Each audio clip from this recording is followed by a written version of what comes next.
اس کے بعد ہے قائد اعظم رحمہ اللہ.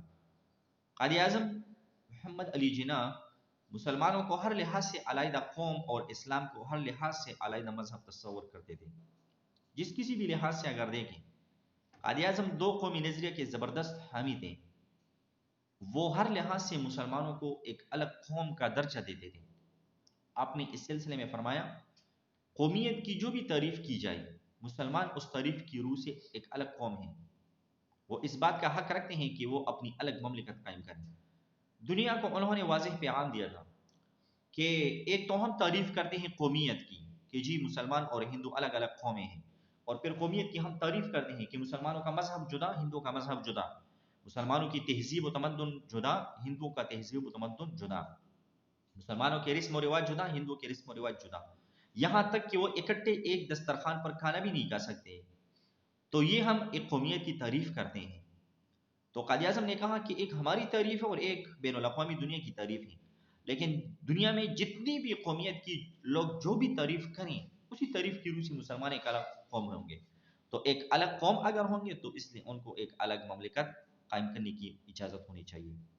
آپ کی قائدانہ کوششوں کا نتیجہ تھا کہ 1940 کو قرارداد پاکستان منظور ہوئی، اور اس قرارداد کی منظوری کے بعد دو قومی نظریے کی بنیاد پر آپ 14 اگست 1947 کو بر صغیر کے مسلمانوں کے لیے الگ وطن کے حصول میں کامیاب ہوئے. تو جس طرح آپ لوگوں نے تمام قائدین کو دیکھا کہ جی انہوں نے کس طریقے سے اور کس انداز سے ایک الگ وطن کے حصول کے لیے کوششیں کی ہیں اور اپنی اپنی انہوں نے جدوجہد میں حصہ لیا تھا، تو آپ لوگ اس پر مزید تحقیق کریں. حضرت مجدد الف ثانی رحمہ اللہ اور حضرت شاہ ولی اللہ رحمہ اللہ، ان کی دینی قربانیوں کے عنوان سے یہ آپ لوگوں کا آج کا اسائنمنٹ ہے کہ حضرت مجدد الف ثانی رحمہ اللہ اور حضرت شاہ ولی اللہ رحمۃ اللہ علیہ کی دینی قربانیاں، اس لحاظ سے آپ لوگ ایک الگ الگ مضمون بنا کر یہ مجھے سینڈ کریں کہ حضرت شاہ ولی اللہ کی دینی قربانیاں کیا ہیں، اور اسی طریقے سے حضرت مجدد الف ثانی رحمہ اللہ ان کی دینی قربانیاں کیا ہے. یہ آپ لوگوں کا اسائنمنٹ ہے. اس کے بعد ہے جان برائٹ. یہ ایک انگریز اسکالر ہے، ایک انگریز مفکر. جان برائٹ نے برطانوی راج کے قیام کے صرف ایک سال بعد یعنی 24 جون 1858 کو مسلمانوں کی الگ ریاست کا تصور پیش کیا. جب 1857 میں جنگ آزادی میں مسلمانوں کو ناکامی ہوئی تو انگریزوں نے یہاں پہ ذمہ داری لی حکومت کی. تو انگریزوں کی حکمرانی کے ایک سال بعد 24 جون 1858 کو انگریز مفکر جان برائٹ ہے انگریز، لیکن اس نے مسلمانوں کی الگ ریاست کا تصور پیش کیا کہ جی مسلمانوں کو الگ ملک ملنی چاہیے. اس کے بعد ہے مولانا جمال الدین افغانی رحمہ اللہ. مولانا جمال الدین افغانی نے 1879 میں 1879 میں دو قومی نظریے کی بنیاد پر بر صغیر کے مسلمانوں کو علیحدہ قوم قرار دیا. اس کے بعد ہے مولانا عبد الحلیم شیرو. انہوں نے 1890 میں دو قومی نظریے کا تصور پیش کیا.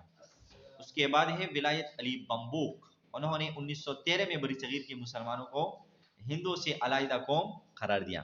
یہ تمام مفکرین اور یہ تمام اسکالرز جو آپ کو نظر آتے ہیں، مولانا مرتضیٰ احمد میکش، انہوں نے 1928 میں دو قومی نظریے کا تصور پیش کیا. مولانا اشرف علی تانوی رحمہ اللہ، انہوں نے 1928 میں مسلمانوں کو علیحدہ قوم قرار دیتے ہوئے مسلمانوں کی الگ ریاست کے قیام کی بات کی. اس کے بعد ہے چودھری رحمت علی. انہوں نے 1933 میں دو قومی نظریے پر مبنی مجوز ریاست کا نام پاکستان تجویز کیا. تو سب سے پہلے پاکستان کا نام یہ چودھری رحمت علی نے 1933 میں پاکستان کا نام تجویز کیا کہ جی ہم جو وطن حاصل کرنے کی بات کرتے ہیں اور جو ملک حاصل کرنے کی کوشش کرتے ہیں اس کا نام پاکستان ہونا چاہیے. تو یہ چودھری رحمت علی نے سب سے پہلے 1933 میں پاکستان کا نام پیش کیا. دو قومی نظریے کی اہمیت کو اگر ہم دیکھیں تو دو قومی نظریے کو بر صغیر کی تاریخ میں بہت زیادہ اہمیت حاصل ہے.